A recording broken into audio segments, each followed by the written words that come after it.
Ayan, good morning guys! Gusto ko lang i-flex tong bagong bigay ng girlfriend ko sa akin.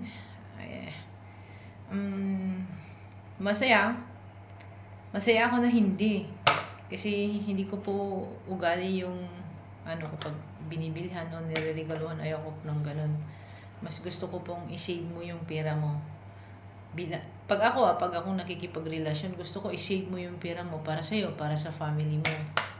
Pero thankful ako. I feel blessed kasi naisip niya na bigyan naman niya ako. So, ito siya guys.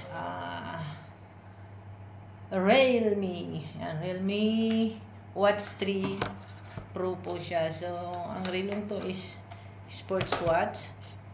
Actually, meron siyang charger dito eh. Meron siyang charger dito. Ganito siya. Ganito yung charger nito.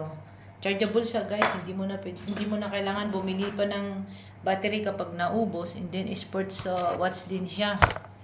So, ayun dito. Pwede daw clear Bluetooth calling. Pwede daw sa tawag. Nakikita dito kung ilang steps yung gaganapin mo sa bawat Ayan. Para sa heart monitor mo din. 100 style fishes. Ayan. Basta marami siyang sinasabi-sabi dito. Pero sa mga gusto pong magbili ng ganito, na wala po siyang pang cash o gusto niya talaga pero wala talaga siyang pera, gusto niya hulugan, meron po tayo sa Lucky Plaza guys. Sabihin nyo lang sa akin, tapos i-refer ko kayo sa shop para makabili kayo. Pwede po siyang hulugan guys. Pero para sa akin, kung kaya nyo namang bayaran ng bilhin ng minsanan, bilhin nyo na lang guys kasi sayang naman.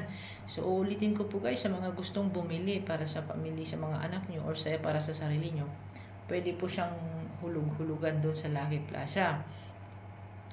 Pero kapag i-cash mo to nasa 130, 140, ganun lang siguro pag i-cash mo siya. Hindi ko na may papakita yung niya dito kasi hindi ko pa na-sit up. Chinarge ko kasi ito kahapon. So, yun na guys. Thank you so much, babe.